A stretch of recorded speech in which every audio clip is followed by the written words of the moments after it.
আজকে লেবু পাতা দিয়ে মাছের ঝুরি ভাজা করেছি। আপনারা কি এরকম লেবু পাতা দিয়ে ঝুরি ভাজা কি কেউ খেয়েছেন? একবার ট্রাই করে দেখবেন। আসসালামু আলাইকুম everyone, welcome back to my channel. সবাই কেমন আছেন? আশা করি সবাই ভালো আছেন। আজকে সকালে বরবটি ভর্তা করব।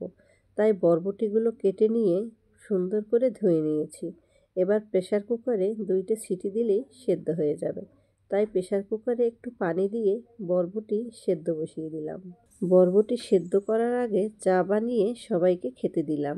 আমার মেয়েও সবার সাথে চা খাচ্ছে। অনেক ঠান্ডা পড়েছে। আমার মেয়েকে জামা কাপড় পরিয়ে মাথায় একটা টুপি দিয়ে দিয়েছি, যাতে ঠান্ডা না লাগে। এই ঠান্ডায় বাচ্চাদেরকে সাবধানে রাখতে হয়। যাই হোক, বরবটি সেদ্ধ করা হয়ে গেছে। আমি একটা প্লেটে ধইন্যাপাতা, শুকনো মরিচ, পেঁয়াজ, রসুন আর বরবটি নিয়েছি। এবার ভর্তা করে নেব। ভর্তা করে রেখে সবাই মিলে খাওয়া দাওয়া করে নিলাম। খাওয়া দাওয়া করে দুপুরের রান্নার জোগাড়ে আসলাম।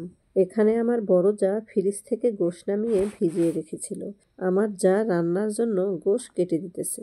আজকে মুরগির গোশ পাহাড়ি কচু দিয়ে রান্না করব।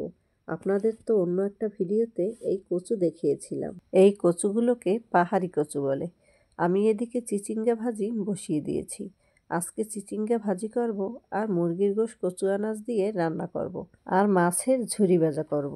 চিচিঙ্গা ভাজি করে রেখে মুরগির গোশ রান্নার জন্য মশলা কষিয়ে গোশগুলো দিয়ে দিলাম। গোশগুলো দিয়ে ভালো করে কষিয়ে নেব। আমার শাশুড়ি বলেছে ভালো করে গোশ কষিয়ে নিতে। সে আবার ভালো করে কষানো না হলে খেতে পারে না। এই তো আমার গোশ ভালো করে কষানো হয়ে এসেছে। এবার কচুগুলো দিয়ে ভালো করে কষিয়ে নিয়ে ঝোলের পানি দিয়ে দিলাম। এই কচু সেদ্ধ হতে বেশি সময় লাগে না। এই তো আমার কচু সেদ্ধ হয়ে এসেছে।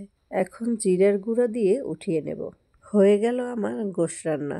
মাশাআল্লাহ, গোশের কালারটা সুন্দর এসেছে। গোশ রান্না করে রেখে মাছের ঝুরি ভাজা বসিয়ে দিলাম।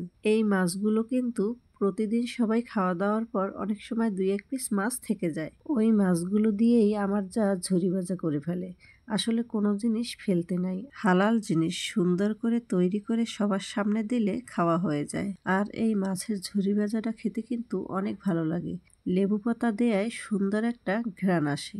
আমি তো লেবু পাতা সহই খেয়ে ফেলি। তো বন্ধুরা, আজকের ভিডিও এই পর্যন্ত। ভালো থাকবেন, সুস্থ থাকবেন। আল্লাহ হাফেজ।